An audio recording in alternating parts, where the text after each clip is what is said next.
Good morning, everyone. We're so happy that you could join us. We are about to hear the presentation by Dr. Forshey. But first, I'm Shelby Croft. I'm the Communications Director at the Department of Agriculture. We just kind of wanted to go over a few things regarding the question and answer portion of the presentation. So Dr. Forshey will be taking questions at the end of it, and we have a couple different options and different ways that you can ask the questions. If you are on your computer, you should notice on the right-hand side that there is a chat box. If the chat box isn't open for you, you'll just notice at the top right of the screen, there's a conversation bubble. If you hit that conversation bubble, it pops up. Now, once you're in there, you'll want to type the message down at the bottom where it says type a new message, and then you hit the arrow which sends it, and then I'll be able to see it. And later on at the end of the presentation, I will be relaying those questions to Dr. Forshey. Now, you do have an option to ask anonymously as well. If you do not have a computer, if you have called in, we'll give you a couple different options if you would like to ask questions. You can either send me an email. My email is Shelby, SHELBY, .croft, CROFT, @agra.ohio.gov.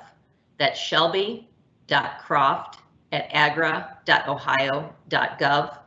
Or you can send me a text message, 614-429-7185. Now you can send questions at any point during the presentation, and then Dr. Forshey will come on live after the presentation and be more than happy to answer your questions. So at this time, we will hear from Dr. Forshey. Hello, this is Dr. Forshey, State Veterinarian. As you can tell, I've lost my voice, so I'm here in body and spirit, but not in voice. So Cindy Bodie will be doing most of the presentation today, but I'll be here for its entirety. Thank you. Today we're just going to give a brief ODA update, go over some rules for the fairs. So the first thing we'll start off with sheep and goat identification requirements. This is nothing new, but all sheep and goats should be identified with scrapie identification. 840 tags are available for use in sheep and goats, but they have to be approved by USDA prior to that. So if your veterinarian or exhibitors have any questions, they can contact our animal identification coordinator at our USDA office.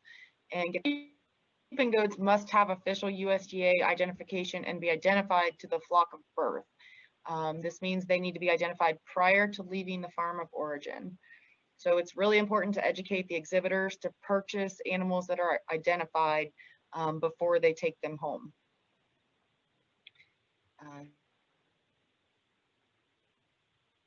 Sheep and goats moving in slaughter channel identification number. This was new for 2020 and will continue USDA requirement, but the fairs have this information, and if you have any questions about that between them and our USDA office, they should be able to help you. Cattle identification. If cattle do have RFID tags, do not retag them with another RFID tag. If you want to add a fair tag, that's fine, but they cannot have another form of official identification once they've gotten the RFID tag. The silver tags will be going away eventually. As of right now, that has not happened, but the direction they're going in is use of the RFID tags. It is illegal to remove any official identification from any animal. That's a USDA regulation, and that includes the 840 tags, any of the metal tags, and scrapie tags. So even if the fair says you have to take them out, they should not be removed. And if any questions come up with that, they can contact our office or our USDA office. In 2020, we had 4 investigations. In 2019, we only had 3. So the 4 investigations, there was a reserve champion market hog, another reserve champion hog from a barrel class, a grand champion market goat, and a grand champion market hog. All of these animals did test positive for flunixin. 2 of those exhibitors have requested hearings, which we are pending a rescheduling of those. And 2 other investigations are in our legal office, and notices of hearing will be sent out very soon. As far as Pullorum testing goes, we are still out of antigen and don't know when there's going to be any back in stock. So at this point in time, we will most likely be waiving the Pullorum testing for the 2021 fair season. However, if you would like to be trained as a certified Pullorum tester, you can contact the Ohio Poultry Association, and they should be able to help you out with that.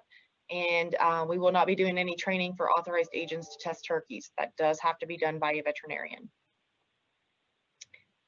As far as some of the rules go, tamper means any administration of any product for the purpose of concealing, enhancing, transforming, or changing the true conformation, configuration, condition, or age of the livestock, or making it appear more sound than it actually is.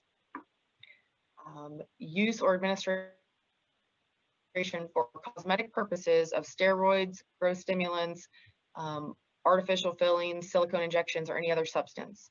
Use or administration of any drug or feed additive affecting the central nervous system of the livestock. This includes calf calm, that type of stuff. And the use or administration of diuretics for cosmetic purposes. The tampering rules can be found on our website. Make sure you know what they are. If you have questions, please contact us. We would rather deal with it ahead of time than after the fact. And I do have copies that can be emailed or mailed out. Drenching is the act of using any instrument, including a bottle, placed in an animal's mouth to orally administer a liquid, food, or any other substance. Water sprayers, if hogs get a hold of one, that kind of thing, just pull it out of their mouth. You know, it's just don't force them to drink anything. And then household is the permanent residence address of the exhibitor. Market livestock is any exhibition livestock bred, raised, and intended for slaughter for food purposes. And then market poultry is birds, including but not limited to meat chickens, turkeys, geese, and ducks. Quality assurance is required for partial terminal and terminal poultry, and the drug use form is required for market poultry.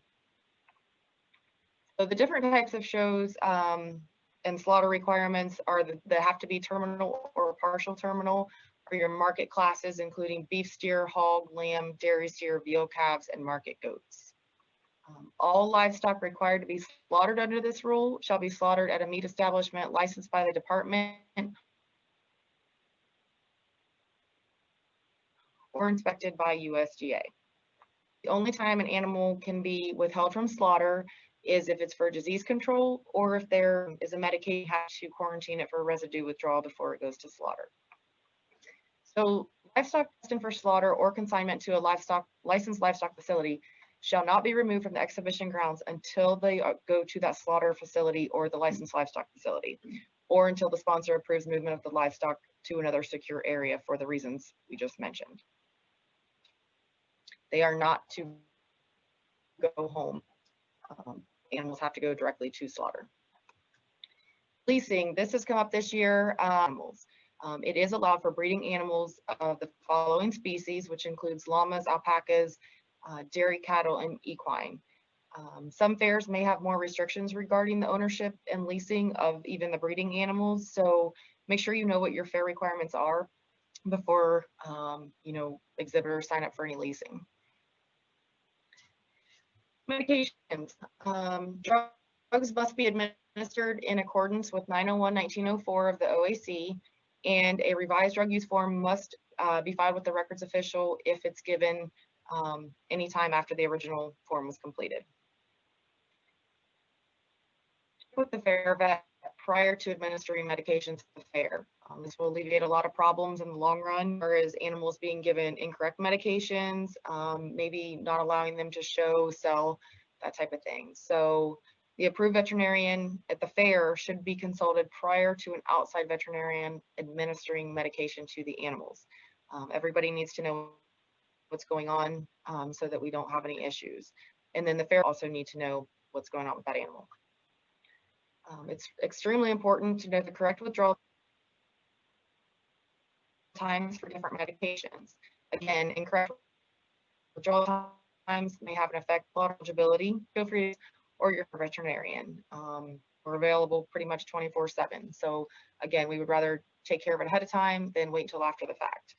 And encourage your exhibitors to have a valid VCPR with their veterinarian. Some fairs may require animals to be slaughter eligible at the time of show. The Ohio State Fair is one of these fairs. Some fairs will require that they are completely free of medication upon arrival. Some of them it's sale day. It just depends. Make sure you know what your requirements are before the fair. Quality assurance. Exhibitors must attend a quality assurance session or pass a test to exhibit any animals in a terminal or partial terminal market livestock show. This does include poultry, the lactating. The quality assurance must be completed no less than 45 days prior to the opening date of the exhibition. So there are usually enough sessions that there should be no reason why that can't be done. Prohibited grooming practices. Adding any substance to build up, change, or alter the shape of the animal, including but not limited to rope, false hair, graphite hemp, and powders. And this includes goats using powders, sprays, that kind of thing. Optional rules. There are 4 optional rules that we have. They are in the tampering rules. Make sure there is no violation. If they choose to follow them, the Fair Board is responsible for enforcement, and then we can back them up on that. Terminal or partial terminal, again, market steers, hogs, lambs, goats, dairy steers, and veal calves are required to be at least one of those. The gray goats are required to go to slaughter. We don't test them, but they do have to go to slaughter. Drug use forms. This year, we were fortunate enough to be able to use electric straws to use them if you can next year. They were amazing, and if you talk to anyone that used them, or if there's a medication, and we get an instant notification and we can deal with it. Is less time for extension, the fairs, and myself to go through them and review them. So things get done a lot quicker. Looks like we had about 27 counties this year. So we've got 95, 96 fairs. If we could, get a little more next year, that would be fantastic. It's really important to develop a system of reviewing those drug use forms between senior fair board, junior fair board, extension, just to get a good system together so that they get reviewed and get back to us in a timely manner. It is not the fair veterinarian's responsibility to review them. However, if there are questions regarding medications, that kind of thing, the fair vet should be contacted, or you can contact our office. The distribution list, the white copies of the drug use form, again, must be reviewed by the records official or their designee prior to the show. If the form isn't complete, the animal should not be shown. And then the white copy should be immediately forwarded to ODA. This is a copy of the drug use form. Basically, everything in yellow has to be filled out. And then in box number 7, it's either going to be blue or the green. Both of them should not be completed. So again, sections 1 through 9 must be completed. Animal identification is a required field. Names are not acceptable forms of ID. We cannot identify an animal with the name of Bessie. So if we don't have an ID, we have no way to track the animal, which becomes a problem, especially if it had been medicated. So this is just a miscellaneous thing. If a problem or question occurs during the fair, don't wait to contact anyone. Bring it to a fair board member's attention. We had a few of these this year, and we were able to deal with it rather than waiting until after the fair was over, because after about, the fair's over, there's nothing that can be done. So if there's ever a question, contact, again, barn superintendent, fair board member, extension agent, or our office, and we'll try to help you out with that. It's extremely important to educate exhibitors and their parents. A lot of times you have young exhibitors and they may not know everything. So it's important that the parents know what's going on with the animals as well and what the regulations are. And we also, encourage fair boards and extension personnel to work together. It doesn't happen in every case, but it makes it a lot smoother and easier for everyone when the same goal. So there's our contact information. There's our website, my phone number, my email address. Again, if you ever have any questions, feel free to give us a call or email, and we'll help you out the best that we can.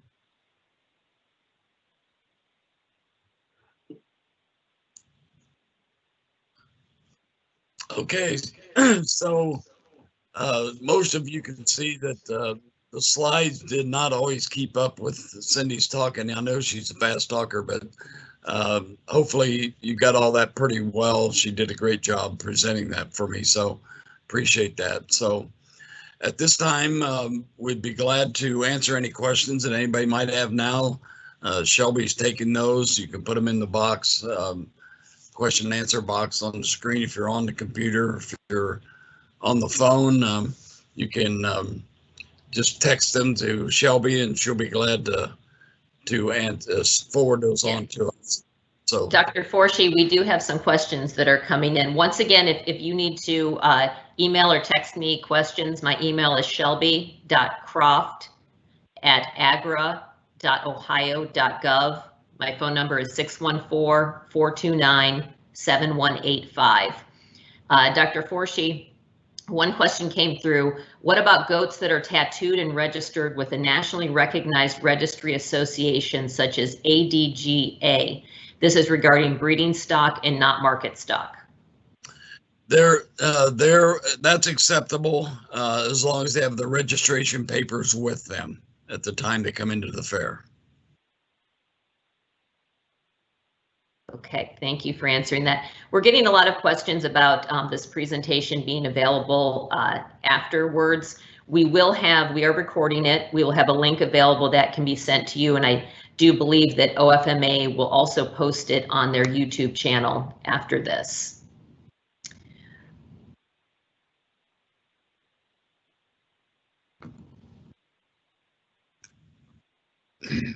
One other point that I want to just clarify again on the presentation is that leasing of market animals is not allowed. So Cindy went over the species that's allowed to do that with, but anything that's labeled as a livestock, junior livestock exhibition animal cannot be leased. And that includes feeder calves.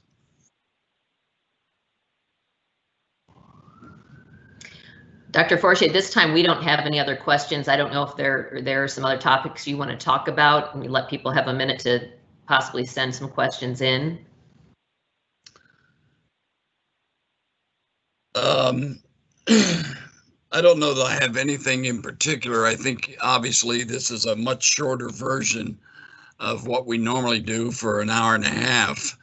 So we tried to just cover the topics that were somewhat new, and also reiterate some of the ones that we felt that were important, that required attention to and brought forth again when it comes to that.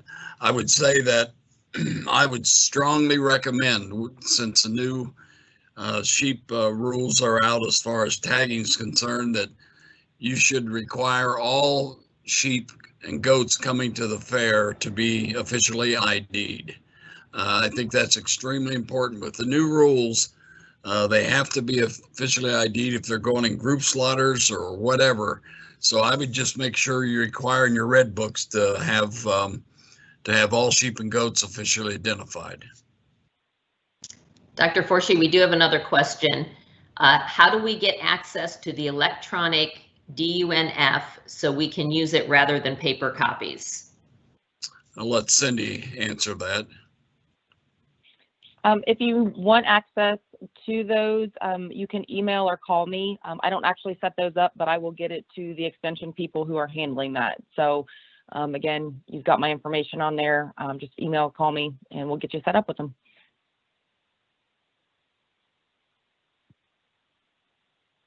We have another question about this. I think you may have answered it, Cindy, but I'll read the question. Our county used the electronic DUNF forms and we love them. We also made and used a separate electronic rectopamine affidavit form. Is there any possibility the electronic rectopamine affidavit form, which is just a couple of questions in Qualtrics, could be combined with the electronic DUNF? I think that's on our website, isn't it, Cindy? I can't answer that question. As far as I'm concerned, I don't see an issue with that. However, I think that's something that we'll have to discuss to make sure that it would be acceptable in that format, because that's a totally separate form than the drug use form, but we can discuss it, and if it can be incorporated in there, I'm okay with it. If not, we'll certainly try to get it up on our website. We have another question. Someone said, what about Paline, Dr. Forshey? Well, Paline is, you know, that's a fair board decision on what you want to do with that. It's not in the Ohio Department of Agriculture's bailiwick to comment much on that. It's more for international markets, as you know. Some of these pigs may go internationally, particularly to China. They're the one that's put that requirement on no Paline fed animals. So that's a fair board decision on how you want to handle that, whether you want to have them sign affidavits. If you do have them sign affidavits that they've not fed the Paline during their time of possession, I think that eliminates a lot of liability for the fair boards themselves. So I would encourage that, to use that as a manner of eliminating some of your liability.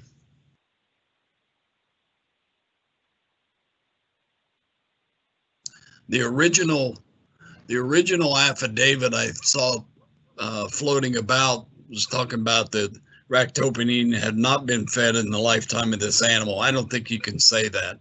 The affidavit that our director and a few of us come up with, and the industry came up with, was that you have not fed ractopamine during the time of your possession of the animal, of the swine. So I think that's a little better affidavit, but it does eliminate a lot of your liability. Thank you, Dr. Forshey. We have a little feedback here. So, just want to say thank you for all your continued support and efforts. It is appreciated.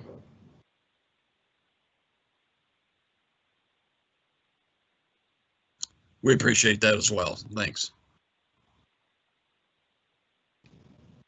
And at this point, we don't have any other questions. Dr. Forshey, I'm not sure if you wanted to make any other comments or if we wanted to close it out. Well, I think, you know, typically we have a good hour of discussion and questions afterwards. And as I told Shelby yesterday when we were talking about this, that I think questions trigger other questions. So I would encourage you that if you have further questions, just go ahead and text those or email those to Shelby, and she can pass those on to me. And if you give a phone number or an email or something, I can respond to those. So I think that's probably the best way, Shelby, unless you have some other suggestion. I think that's excellent. If you want to send any follow-up questions, please email them to me. Once again, shelby.croft@agra.ohio.gov, and we will take care of answering them for you. And once again, we will have this link available. We've recorded it. We will have the link available. We can send it out to the participants, and it will also be posted on the OFMA YouTube channel. So at this point, we thank everyone for participating today. I'm sorry, we got a couple more questions here. Dr. Forshey, will there be a report for the fairs with 0 DUNF violations? Yeah, we'll do. It's a good question. Thanks for that. We'll do as we have in the past for those county fairs that have 0 mistakes on their DUNFs. We will again present certificates to those counties. Not sure when we'll do that, but we will get it done and either mail to you or get it to you in some fashion. So thank you for the question. Okay, at this point, I think that we have concluded the presentation. Once again, thank you. And if you have any other feedback or questions, do not hesitate to get in touch with us, and we will help you out. Thank you, everyone. Thanks.